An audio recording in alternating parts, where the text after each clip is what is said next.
سبيل الدموع سبيل مريح تنهدى يا صاحي كي تستريح۔ حضرت عمر فاروق رضی اللہ تعالیٰ عنہ قرآن مجید پڑھتے ہوئے اتنا رویا کرتے تھے کہ صحابہ کرام فرماتے ہیں کہ وہ محراب میں نماز پڑھا رہے ہوتے تھے، سب سے ابتدا میں وہ کھڑے ہوتے تھے، لیکن جب وہ قرآن مجید پڑھتے ہوئے روتے تھے تو ان کے رونے کی آواز 7ویں صف تک سنائی دیتی، اس لیے کہ وہ جانتے تھے کہ یہ حق ہے۔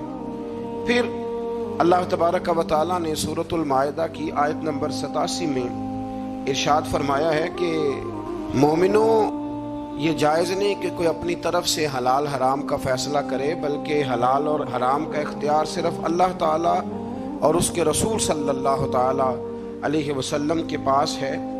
تو تم پاکیزہ چیزیں استعمال کرو اور حلال حرام کے فیصلے اللہ پہ چھوڑ دو، جس کو اس نے حلال کہا وہ حلال ہے اور جس کو اللہ رسول حرام کر دے وہ حرام ہے۔ پھر اسی سورت کی آیت نمبر 99 کے اندر اللہ کریم نے یمین کے بارے میں، یمین منعقدہ کے بارے میں، یعنی قسموں کے بارے میں، جو ہم قسمیں اٹھا لیتے ہیں، اس کے بارے میں بیان فرمایا۔ آیت نمبر 99 میں اللہ کریم نے ارشاد فرمایا کہ کچھ لوگ لغو قسم اٹھاتے ہیں، اس پر تو کوئی کفارہ نہیں، یعنی کچھ لوگوں کی نیت نہیں ہوتی، یہاں مفسرین نے لکھا ان کی عادت ہوتی ہے، واللہ باللہ تاللہ بات کرتے وقت یہ لفظ کہنا، اس کی نیت قسم اٹھانے کی نہیں ہوتی، تو ان پر کچھ کفارہ نہیں ہے۔ لیکن اگر کسی نے ایسی قسم اٹھائی کہ مستقبل میں یہ کام نہیں کروں گا، تو اب اسے چاہیے کہ وہ اپنی قسم پر قائم رہے، لیکن اگر وہ قسم پر قائم نہیں رہتا تو پھر 3 طریقے قرآن مجید نے بیان فرمائے۔ آیت نمبر 99 کے اندر 3 طریقے بیان فرمائے۔ ایک تو یہ بیان فرمایا کہ 10 مسکینوں کو وہ درمیانے وقت کا کھانا کھلائے، اور اگر یہ نہیں کر سکتا تو پھر ان کو درمیانہ لباس پہنا دے قسم کے کفارے کے لیے، اور اگر یہ نہیں کر سکتا تو پھر اس طرح کرے کہ غلام آزاد کرے۔ سب سے پہلی بات کیا فرمائی کہ 10 مسکینوں کو، یعنی جو قسم اٹھا بیٹھا ہے اور اب اپنی قسم پر قائم نہیں رہ سکتا، قسم توڑ رہا ہے، تو اس کے لیے حکم ہے کہ وہ 10 مسکینوں کو درمیانہ کھانا، ایک بالکل کمزور کھانا ہوتا ہے اور ایک بڑا ہی اچھا کھانا ہوتا ہے، اور ایک درمیانہ، وہ 10 مسکینوں کو کھانا کھلا دے یا 10 مسکینوں کو کپڑے لے کے دے دے، درمیانے کپڑے ضرورت کے مطابق۔ یہ نہیں کر سکتا تو پھر وہ اس طرح کرے، غلام آزاد کرے، اور اگر یہ بھی نہیں کر سکتا تو پھر آخری بات یہ بیان فرمائی کہ وہ 3 روزے رکھے، اس کی قسم کا کفارہ ہو جائے گا۔ لیکن میرے نبی کریم صلی اللہ تعالی علیہ وسلم کی احادیث سے فقہاء نے ایک مسئلہ بیان کیا ہے کہ اگر کوئی شخص ایسی قسم کھا لے کہ جو قسم ہی جائز نہیں شریعت میں، نہیں کسی نے قسم اٹھا لی کہ آج کے بعد بھائی سے نہیں ملوں گا، تب یہ تو اس نے صلہ رحمی کا رشتہ توڑنے کی قسم اٹھا لی۔ تو میں قسم اٹھاتا ہوں کہ آج کے بعد اپنی بہن سے نہیں ملوں گا، تو یہ قسم ہی سرے سے غلط ہے، تو اب اس کے لیے حکم ہے کہ وہ قسم توڑ دے، لیکن کفارہ بھی ادا کرے۔ پھر اسی سورہ مبارکہ کی آیت نمبر 90 اور 91 میں اللہ تبارک و تعالیٰ نے فرمایا کہ مومنوں، شراب، جوا اور حجر اسود کے پاس نا کفار نے کچھ بت لٹکائے ہوئے تھے، پتھر نصب کیے ہوئے تھے، ان کے نام کی وہ قربانیاں دیتے تھے، اور بعض روایات میں یوں بھی آتا ہے کہ وہ جانور ذبح کر کے تو اس کا خون ان کو ملا کرتے تھے، تو فرمایا یہ بھی تمہارے لیے جائز نہیں۔ اور اسی طرح تھے وہ فال نکالتے تھے تیروں کے ذریعے۔ تو اللہ کریم نے ان 4 چیزوں کو ان آیہ مقدسہ میں حرام قرار دیا ہے، اور فرمایا تم نے ان چیزوں سے بچنا ہے، شراب سے بھی اور جوے سے بھی، اور پھر اسی طرح وہ جو نصب شدہ پتھر ہیں ان پر قربانیاں دینے سے بھی، اور یہ جو فالیں نکالی جاتی ہیں۔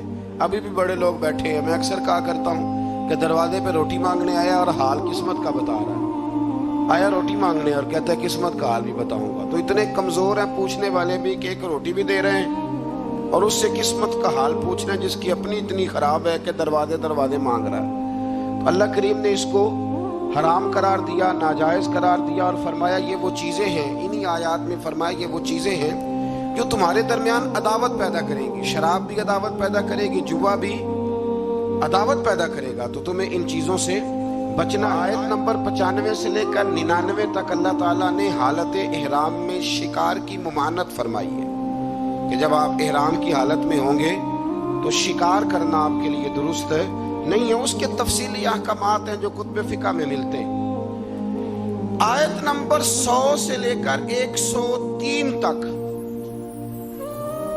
اللہ تبارک و تعالیٰ نے جو مضامین بیان کیے ان میں پہلا مضمون یہ بیان کیا ہے کہ میرے رسول صلی اللہ علیہ وسلم سے غیر ضروری سوالات نہ کیا کرو، ضروری بات پوچھا کرو، ضروری بات۔ یہ آیت نمبر 100 میں اللہ کریم نے منع کر دیا۔ کچھ لوگوں کا بیجا سوالات کرنے کا بھی طریقہ ہوتا ہے، وہ سوال پر سوال کرتے ہیں، اور میں کئی دفعہ یہ سمجھتا ہوں کہ وہ بات کو سمجھنا چاہ نہیں رہے۔ نبی کریم علیہ السلام کی بارگاہ میں بھی کچھ لوگ سوالات کرتے تھے۔ ایک صحابی حضور کی بارگاہ میں بیٹھے تھے تو نبی پاک علیہ السلام نے فرمایا حج فرض ہے، تو انہوں نے کہا یا رسول اللہ ہر سال؟ حضور خاموش ہو گئے۔ انہوں نے پھر پوچھا، حضور ہر سال؟ خاموش ہو گئے۔ تیسری دفعہ پوچھا تو محبوب کریم نے ناگواری کا اظہار فرمایا، ناپسندیدگی کا اظہار فرمایا۔ فرمایا اگر میرے منہ سے نکل جاتا ہر سال فرض ہے تو اللہ نے ہر سال فرض کر دینا تھا، تمہارے لیے مشکل ہوتی۔ کثرت سوالات کتاب و سنت میں نا مفسرین نے لکھا ہے کہ پورے قرآن میں شاید 14 سوال ہوں جو صحابہ نے نبی پاک سے پوچھے۔ حضرت علی المرتضیٰ رضی اللہ تعالیٰ عنہ کہتے ہیں کہ اگر میں نے نبی پاک سے کوئی سوال پوچھنا ہوتا تھا تو میں مہینوں انتظار کرتا تھا، اور میرا خیال ہوتا تھا کہ کوئی اور ہی آئے، وہ آ کے پوچھ لے تو ساتھ میرا بھی مسئلہ حل ہو جائے۔ اس سوال کی بھی تکلیف دینا وہ پسند نہیں کرتے تھے۔ پھر انہی آیہ کریمہ کے اندر اللہ تبارک و تعالیٰ نے زمانہ جاہلیت میں مشرکوں نے جو بعض حلال جانوروں کو بتوں کے نام پر وقف کر دیا تھا، ان کا دودھ بھی نہیں پیتے تھے، گوشت بھی نہیں کھاتے تھے، ان کی مذمت بیان فرمائی۔ فرمایا یہ حلال اور حرام کرنے کا اختیار اللہ رسول کے پاس ہے، کسی اور کے پاس نہیں ہے۔ آج بھی لوگ بڑی چیزوں کا اختیار اپنے پاس رکھنا چاہتے ہیں، فلاں چیز بھی حرام ہو گئی، ولی کا نام آ گیا تو حرام ہو گئی، 11ویں کا نام آ گیا تو بھئی حلال وہ ہے جسے اللہ رسول حلال کہیں، حرام وہ ہے جسے اللہ رسول حرام کہیں۔ تو لوگ جبر کرتے ہیں دین میں، حالانکہ دین کے اندر کوئی جبر نہیں ہے۔ آیت نمبر 104 کے اندر اللہ تبارک و تعالیٰ نے بتایا ہے کہ جب اہل کتاب سے اور دین سے انحراف کرنے والوں کو دعوت دی جاتی نا کہ اللہ کی نازل کردہ دین پر اور رسول صلی اللہ تعالیٰ علیہ وسلم کی طرف توجہ کرو اور نبی پاک کی اتباع کرو، تو وہ کہا کرتے تھے کہ ہم جس روش پر ہیں نا، ہم اس روش کو اس لیے نہیں چھوڑ سکتے کہ ہمارے باپ دادا بھی اسی طریقے پہ تھے۔ یہ سورۃ المائدہ کی آیت نمبر 104 ہے۔ جب ان سے کہا جاتا ہے نا کہ آؤ اسلام قبول کر لو، قرآن کو مانو، نبی پاک کی پیروی کرو، تو وہ کہنے لگے ہم اس لیے نہیں کریں گے کہ ہمارے باپ دادا بھی اسی دین پر تھے، تو ہم بھی اسی دین پر رہیں گے۔ جب انہوں نے دین تبدیل نہیں کیا تو ہم کیسے کریں گے؟ تو اللہ تعالیٰ نے اسے کفار کی ہٹ درمی کہا یہ ان کے رویے کی سختی ہے۔ اگر تو باپ دادا ٹھیک ہوں تو طریقوں پر چلنا چاہیے، اور اگر باپ دادوں کے طریقے قرآن و سنت کے مطابق نہ ہوں تو پھر ان کے طریقوں پر چلنا نہیں چاہیے۔ اپنے آباء و اجداد کی رسمیں نہیں نبھانی، ہم نے اللہ اور اس کے رسول کے حکم کی طرف توجہ کرنی۔ تو ان آیات کے اندر اللہ تبارک و تعالیٰ نے اس بات پر بھی نبی پاک علیہ السلام کو اور صحابہ کو تسلی دی کہ اگر یہ ملحدین، مشرکین اور یہودی کلمہ نہیں پڑھتے تو آپ کا نقصان کوئی بھی نہیں کریں گے۔ آپ کے ذمہ تو تبلیغ کرنا ہے نا، تو آپ تبلیغ کر دیں۔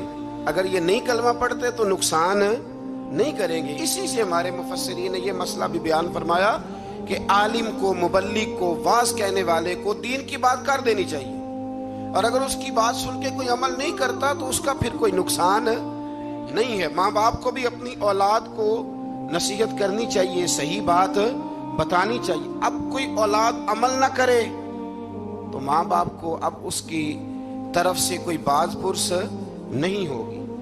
آیت نمبر 106 کے اندر ارشاد فرمایا کہ جب تم وصیت کرنے لگو نا اپنی اولاد کے لیے یا پیچھے مال چھوڑ کے جانے والوں کے لیے تو تم گواہ مقرر کر لیا کرو تاکہ کوئی تنازع کھڑا نہ ہو، گواہ مقرر کرو۔ اللہ کریم نے حکم ارشاد فرمایا۔ لیکن بعض مفسرین نے یہ بھی لکھا ہے ان آیات کے حوالے سے کہ جب سے احکام وراثت نازل ہو گئے، اللہ نے خود بیان کر دیا کہ بیٹے کا اتنا ہے، بیٹی کا اتنا ہے، بیوی کا اتنا ہے، بھائی کا اتنا ہے، ماں باپ ہوں زندہ تو پھر ان کا اتنا ہے، تو اب یہ آیات ویسے ہی منسوخ ہو گئی ہیں، اب وصیت کرنے کی کوئی ضرورت موجود نہیں رہی، بات ہی ختم ہو گئی۔ آیت نمبر 110 سے لے کر 111 میں اللہ تعالیٰ نے حضرت عیسیٰ علیہ السلام کو اپنی نعمتوں کی یاد دہانی کرائی۔ ان میں سے فرمایا میں نے روح القدس سے تمہاری مدد کی، اللہ فرما رہا ہے۔ پھر ارشاد فرمایا کہ میری دی ہوئی طاقت سے تم نے پنگوڑے میں باتیں کرنی شروع کر دی، یہ رب بیان فرما رہا ہے۔ پھر فرمایا میں نے تمہیں کتاب و حکمت دی، تورات اور انجیل کی تعلیم دی۔ پھر اللہ تبارک و تعالیٰ نے حضرت موسیٰ کو جو معجزات عطا فرمائے ان کا بھی ذکر فرمایا۔ فرمایا اذن الہی سے آپ مٹی سے پرندہ بنا کر اس میں جان ڈال دیتے تھے، مادر زاد اندھوں اور برس کے مریض شفا یاب ہو جاتے تھے، مردوں کو زندہ کر دیتے تھے، اور بنی اسرائیل کی جو ایذا رسانیاں تھی، تکلیفیں تھی، ان سے بھی عیسیٰ ہم نے آپ کو بچایا تھا۔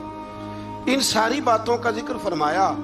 اور پھر آیت نمبر 112 میں اس بات کا بھی ذکر کیا کہ عیسیٰ علیہ السلام کے حواریوں نے ان سے یہ التجا کی تھی کہ اللہ تبارک و تعالیٰ کی بارگاہ میں یہ عرض کریں کہ آسمانوں سے ہمارے لیے تیار کھانا نازل کرے، یعنی کھانا اور وہ بھی تیار، اللہ تیار کھانا ہمارے لیے نازل کرے، اس سے ہم کھائیں گے، ہمیں قلبی اطمینان ہوگا۔ تو عیسیٰ علیہ السلام نے دعا کی کہ اے اللہ، اے ہمارے پروردگار، ہم پر آسمان سے نہ کھانا نازل فرما تاکہ وہ ہمارے اگلوں کے لیے بھی عید کا دن بن جائے اور پچھلوں کے لیے بھی عید کا دن بن جائے۔ کھانا نازل ہو جس دن، اس دن عید منا لینی چاہیے، تو جس دن نبی پاک دنیا میں تشریف لائیں، یعنی کھانا آ جائے تو عید بن سکتی ہے۔ سورۃ المائدہ پڑھ رہا ہوں، روٹی آئے تو عید بن سکتی ہے، اور اگر اللہ کے رسول تشریف لائیں تو ہمارے بزرگ تو کہتے ہیں نثار تیری چہل پہل پر ہزاروں عید ربیع الاول،